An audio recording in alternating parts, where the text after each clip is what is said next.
Assalamu alaikum student. Muhammad Imran from City Public School. Student, I am going to teach chapter 2 exercise 2.8. हम इसके पहले 2 question solve कर चुके हैं। आज हम इसका तीसरा क्वेश्चन सॉल्व करेंगे। तो ये सारे क्वेश्चन स्क्वायर रूट से रिलेटेड हैं।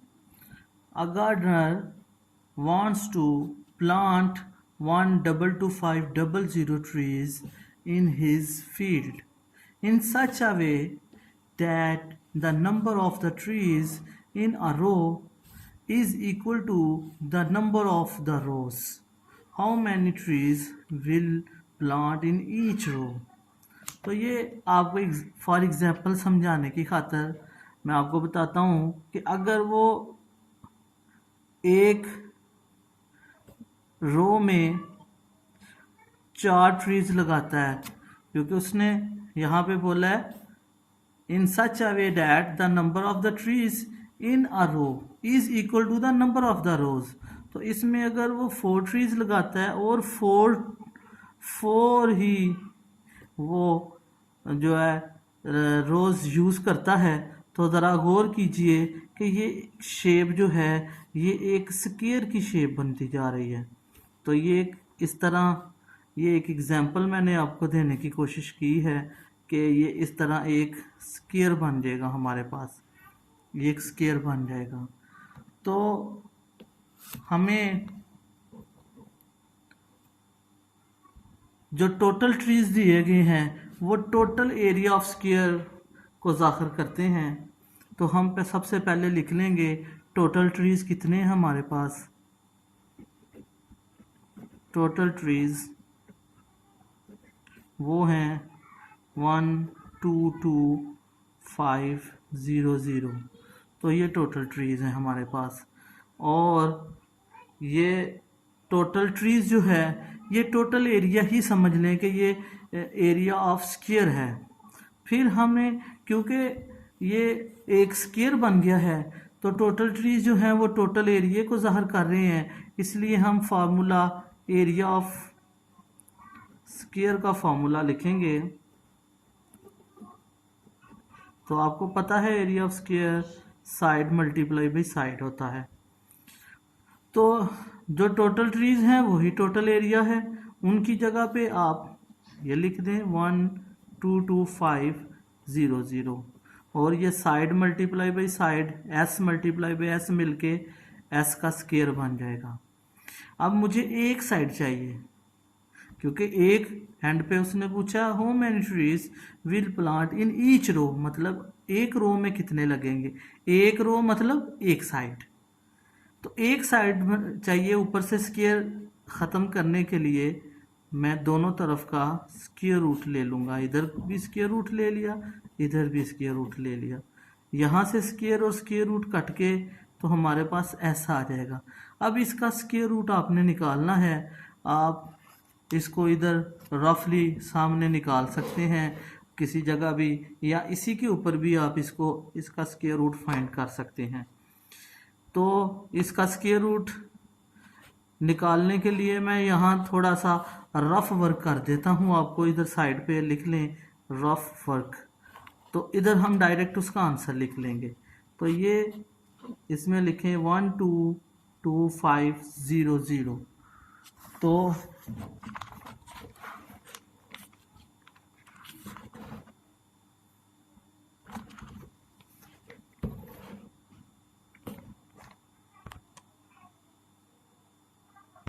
स्टूडेंट मैंने रफ पे इसका स्क्वायर रूट लिख लिया। इसके पेयर बनाएंगे। तो सबसे पहला 12 है, तो आपको पता है 3 3s are 9। हमारे पास 3 बच जाएगा, 9 12 में से 9 निकालेंगे तो 3 आ जाएगा। एक पेयर नीचे उतारेंगे, फिर 3 3 मिलके 6 हो जाएगा। अब 6 के साथ हमें कोई ऐसे नंबर से मल्टीप्लाई करना है कि ये सेम आ जाए। तो 6 के साथ 5 लगा के 5 से मल्टीप्लाई करेंगे तो ये 325 बन जाएगा। अब ये 5 5 मिलके 10 का लगेगा 0, 1 कैरी, ये 7 बन जाएगा। और अगला पेयर 0 0 नीचे उतारेंगे जीरो जीरो पूरा करने के लिए जीरो लगा के जीरो से मल्टीप्लाई करेंगे तो वो जीरो जीरो हो जाता है। तो हमारा आंसर इसका स्क्वायर रूट कितना मिल गया, 350 ट्रीज। तो ये एक साइड निकल गई है उसकी। तो बस एंड पे आप आंसर भी लिख सकते हैं कि hence he will plant 350 trees in each row। तो इस तरह इसका आंसर कंप्लीट हुआ। क्वेश्चन नंबर 4 सॉल्व करते हैं। The area of rectangle field is 10092 metre square. Its length is 3 time as long as its width. ये बहुत अहम बात है। Its length 3 time as long as its width, मतलब जितनी भी उसकी विड्थ होगी लेंथ उससे 3 टाइम ज्यादा होगी। Find the perimeters. तो यहाँ पे हमें दो फॉर्मूलों का यूज करना पड़ेगा। पहले हमें एरिया ऑफ रेक्टेंगल का यूज करके इसकी साइड्स निकालनी पड़ेंगी, लेंथ और विड्थ निकालनी पड़ेगी, और फिर इसका पेरीमीटर बाद में हम निकाल सकेंगे, क्योंकि पेरीमीटर के फॉर्मूले में लेंथ और विड्थ का यूज होता है। तो हमें लेंथ और विड्थ निकालनी है। यहाँ पे सिर्फ एक इशारा दिया गया है, its length is 3 times as long as its width, लेकिन लेंथ और विड्थ नहीं दी गई। जबकि एरिया हमें मालूम है, तो मैंने सॉल्यूशन में लिख दिया area of a rectangular field is this. Area given था, एरिया लिख दिया। तो एरिया का फॉर्मूला आपको बताना चाहिए, क्योंकि ये रेक्टेंगुलर फील्ड है। रेक्टेंगल एक ऐसी शेप होती है जिसकी लेंथ और विड्थ डिफरेंट होती है। जैसे क्लास में आपका व्हाइट बोर्ड होता है, जैसे ये मैं एक छोटी सी शेप बना देता हूँ, ये एक मैंने रेक्टेंगल बना दी है, तो ये एक रेक्टेंगल है। तो एरिया ऑफ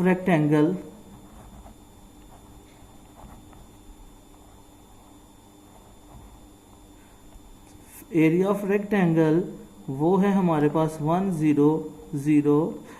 हम इसका फॉर्मूला बल्कि लिखेंगे। एरिया ऑफ रेक्टेंगल का फॉर्मूला क्या होता है, लेंथ मल्टीप्लाई बाई विड्थ।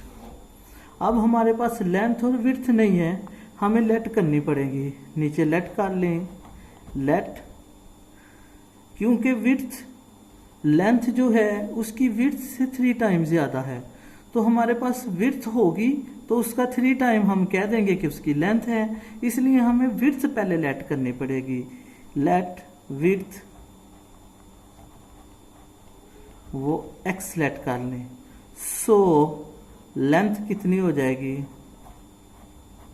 उसकी लेंथ 3x हो जाएगी, क्योंकि ऊपर पड़ा है its length is 3 time long as its width. तो अगर विड्थ x लेट कर ली है तो फिर उसकी लेंथ 3x हो जाएगी, 3 टाइम। अब ये सारी चीजें हम एरिया ऑफ रेक्टेंगल के फॉर्मूले में रखते हैं। एरिया ऑफ रेक्टेंगल की जगह पे अब ये क्वेश्चन यहाँ पे नीचे आ जाएगा, यहाँ पे आ जाएगा। एरिया ऑफ रेक्टेंगल की जगह पे हम उसकी वैल्यू रख देंगे। दोबारा लिख लें, चलें दोबारा लिख लेते हैं। लिखें नीचे एरिया ऑफ रेक्टेंगल, वो होता है लेंथ मल्टीप्लाई बाई विड्थ। तो एरिया ऑफ रेक्टेंगल की जगह पे हम लिखेंगे 10092 मीटर स्क्वायर, जबकि लेंथ की जगह पे क्या लिखेंगे 3x मल्टीप्लाई बाई विड्थ की जगह पे x। तो ये तो ऐसे चलेगा 10092 मीटर स्क्वायर, और ये 3 ऐसे ही रहेगा, x मल्टीप्लाई बाई x का स्क्वायर बन जाएगा। अब 3 जो कि इधर x के साथ जुड़ा हुआ है ये मल्टीप्लाई हो रहा है, जब इज इक्वल टू की दूसरी साइड पे जाएगा तो डिवाइड हो जाएगा। जो चीज इक्वल के एक साइड पे मल्टीप्लाई हो रही हो, अगर उसको दूसरी साइड पे लेके जाएं तो वो डिवाइड हो जाती है। तो ये डिवाइड कर दिया। अब हम इसको डिवाइड करते हैं और इसका डिवाइड करने के बाद इसका आंसर देखते हैं। अब हम इसको डिवाइड करेंगे 3 से। जब 3 से इसको डिवाइड करेंगे तो हमारे पास इसका आंसर दोनों को डिवाइड करने से आ जाएगा 3364 मीटर स्क्वायर और इधर है एक्स स्क्वायर। लेकिन मुझे एक्स चाहिए, एक्स स्क्वायर नहीं चाहिए, इसलिए दोनों तरफ का रूट ले लेंगे। ये 3364 मीटर स्क्वायर का स्क्वायर रूट और दूसरी तरफ एक्स स्क्वायर का स्क्वायर रूट। इधर स्क्वायर और स्क्वायर रूट आपस में कट जाएंगे और इसका अब हम आंसर निकालेंगे। इस तरफ तो हमारे पास x बच जाएगा, वो स्टेप मैं दोबारा लिख देता हूँ, वही स्टेप रिपीट कर रहा हूँ। यहाँ आ जाएगा 3364 मीटर स्क्वायर और दूसरी तरफ था एक्स स्क्वायर का स्क्वायर रूट। तो ये स्क्वायर और स्क्वायर रूट कट के x। अब फिर हमें इसका आंसर निकालना है। तो जैसा कि पहले भी मैं रफ पे इसको मैंने सॉल्व किया था, अब फिर मैं रफ पे इसको सॉल्व करता हूँ। ये रफ जगह मैंने बना ली, इधर लिख लें रफ पे। इसका आंसर इसके सामने। रफ असल में कुछ नहीं होता, रफ भी हमारे क्वेश्चन का वर्क ही होता है। रफ का मतलब बच्चे बाज़ औक़ात ले लेते हैं कि इसका कोई मीनिंग नहीं है, रफ भी हमारे क्वेश्चन का एक हिस्सा होता है। तो ये लिख लें इधर 3364 मीटर स्क्वायर तो रहने दें, ये तो कट जाएगा। ये 3364 पेयर बना लें, ये 33 है, इसके करीब तरीन 5 5 25। आप 33 में से 25 माइनस करेंगे तो 8 आ जाएगा। नया जोड़ा नीचे उतार लें, इधर 5 5 मिलके 10 हो जाएगा। और 10 को किसी ऐसे नंबर से मल्टीप्लाई करना है हमने जिससे आंसर जो है इसके बराबर आ जाए। तो हम करते हैं 10 को 8 के साथ करेंगे, 8 लगा के 8 के साथ पहले 5 है और फिर 8 लगा के 8 के साथ। तो 10 के साथ 8 लगा के 8 से मल्टीप्लाई किया तो ये 864 पूरा हो गया। तो इसका मतलब है कि हमारा ये तो स्क्वायर और स्क्वायर रूट कट के मीटर मिल जाएगा और इसका आंसर जो है वो 58 मिल गया है। ये इससे हमें पता चलेगा इसकी लेंथ क्या है। अब हम लिखेंगे सो विड्थ, हमने लेट की थी विड्थ एक्स, तो फिर विड्थ कितनी होगी हमारे पास 58 मीटर और लेंथ हमारे पास हो जाएगी 3 × 58 क्योंकि लेंथ हमने पीछे लेट की थी 3x, विड्थ को x लेट किया था और इसको 3x, ये 3 टाइम्स ज़्यादा थी लेंथ। तो हम 58 मल्टीप्लाई बाई 3 करेंगे तो ये 174 मीटर मिल जाएगी। अब हमें पेरीमीटर निकालना है, क्वेश्चन हमारा पेरीमीटर है। तो पेरीमीटर को P लिख लें। तो पेरीमीटर का क्या फार्मूला होता है, पेरीमीटर ऑफ रेक्टेंगल का फार्मूला लिख रहे हैं हम। तो ये फार्मूला होता है 2 लेंथ प्लस 2 विड्थ, ये फार्मूला है पेरीमीटर निकालने का, पेरीमीटर ऑफ रेक्टेंगल। तो पेरीमीटर की जगह तो उसकी वैल्यू लिख दें 174, पेरीमीटर तो हमने निकालना है, ये ऐसा ही आ जाएगा P।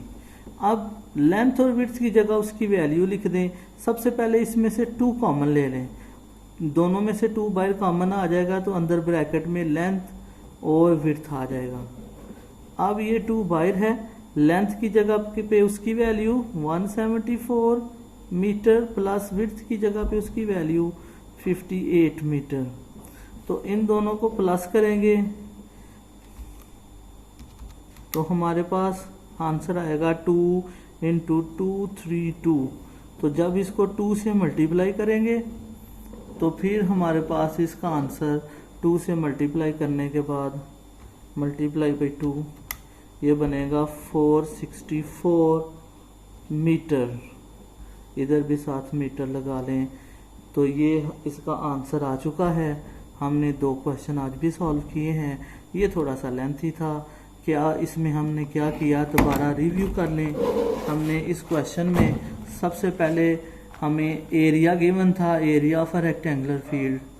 तो एरिया की मदद से हमने लेंथ और विड्थ सेलेक्ट कर लिए हैं, विड्थ इसकी x है तो लेंथ उसकी 3x हो जाएगी। उसके बाद एरिया का फार्मूला यूज़ करते हुए हमने लेंथ और विड्थ निकाल ली, हमारे पास लेंथ और विड्थ मिल गई है। लेंथ और विड्थ होगी तो हम पेरीमीटर निकाल सकते हैं। तो फिर पेरीमीटर का फार्मूला लिखा, perimeter of rectangle 2 length plus 2 width, 2 common लिया, वैल्यू लगाई और आंसर आ गया।